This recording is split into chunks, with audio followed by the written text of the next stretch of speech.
Hey, I'm Corey Lee of the Cowtown Foundation. We have some breaking news.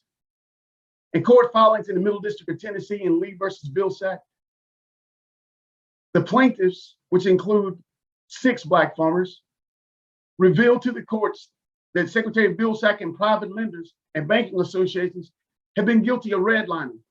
They have violated the Fair Housing Act of 1968. More in a moment. Let me give you a brief history on how we came up to this point.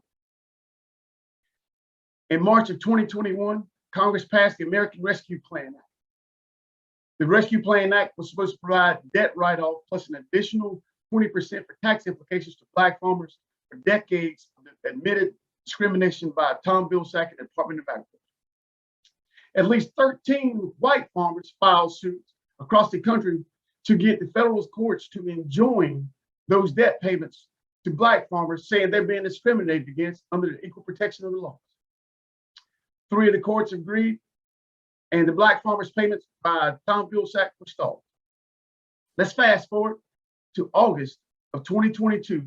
Congress signed into law Inflation Reduction Act.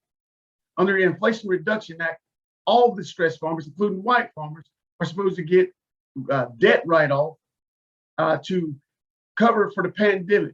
Mind you, that white farmers received more than $46 billion from the 45th president's China trade wars and pandemic relief through coronavirus aid, and some from the American Rescue Plan Act.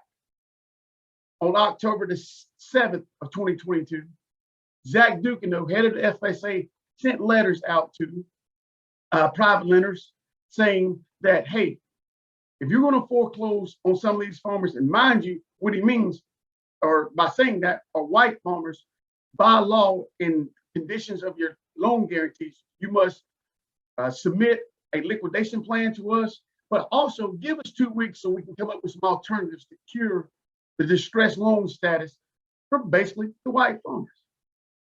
October the 18th, Tom Vilsack announces they have given a debt relief to 36,000 farmers, over $1.3 billion, which was to include to 2,100 guaranteed loan bars. Now, let's take a step back. During the American Rescue Plan Act, Tom Vilsack boasted to Congress that there was 3,600 loan guarantees that were in distress that needed debt relief. So follow where I'm going.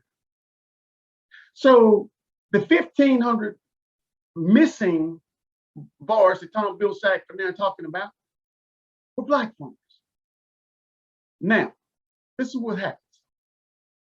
So let me give you the scenario. So if a black farmer who's been discriminated for decades, if all of his debt was written off today, and this is viable at this point in time based on information that's been received, a particular farmer down in Louisiana had up to $1 million, black farmer, written off Thursday, which was just a few days ago. Well, now his loan implications are over $200,000. So the plan by Tom Vilsack was to write the debt off, then refer the payment over to the IRS. And so when the black farmer who got the debt write-off couldn't pay the tax the taxes for it, then the government moves in and takes his land. Does that sound like something that's pretty familiar? Now, let's pay attention to the numbers. See, this game was played before the Pickford class action. Tom Vilsack and the Department of Agriculture was supposed to give $12,500 for IRS debt that they didn't pay, and the IRS came after those black farmers. But let's take a deeper dive into the numbers.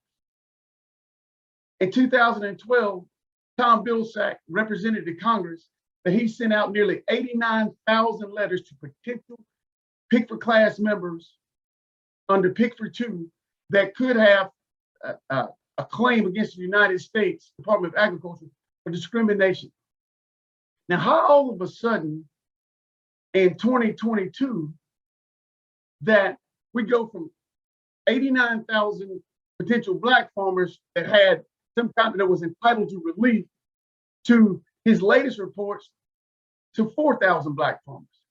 That's 12, that's 10 years. Are you telling me that in 10 years that potentially 85,000 people that were available for claim and relief have now vanished from the books? He's keeping 2 sets of books. This is how this happens. So Tom Vilsack has been more detrimental than any government official, actually, or any private citizen against Black people since the Civil War. What Tom Vilsack has created since 2008, when he was appointed by President Barack Obama, which we will talk about that at some further time, and now by President Joe Biden, has committed atrocities against Black people. This was what Tom Vilsack is currently doing, currently is perfecting. It's no different than the transatlantic slave trade. He is out to destroy the Black farm community. Now, let's talk about the numbers on the Inflation Reduction Act. Under the purported 36,000 claims that Vilsack wrote off of Thursday, how many were Black people? How many were socially disadvantaged farmers at all? You see, the numbers don't add up. And so we have someone on the inside who has shared with us that just like the pandemic relief, Black farmers got less than 1% of the debt relief that Tom Vilsack just paid off. So it's all over again. So there's also information now that will be submitted into the DC court in the very near future. And Tom Vilsack actually, allegedly, conspired with the white farmers and those other 13 district courts blocking the ARPA. He delayed the payments so they can figure out how not to pay the Black farmer. So when the Inflation Reduction Act was passed, it kind of caught him off guard. And so what he did was pay the claims to white farmers. Very few Black farmers got paid. And the ones that got paid, their whole claims that he knows that those Black farmers could never pay the tax bill, tax implications. So now to circumvent any moratoriums against foreclosure and any further harm to Black farmers, he now will have the IRS to do that. I'll keep you posted this week. Again, I'm Corey Lee with the Cowtown Foundation. We'll keep you posted. And that's cowtownfoundation.org. Further information, that's Cowtown, COWTOWN, foundation.org. You've got a friend in the Cowtown Foundation.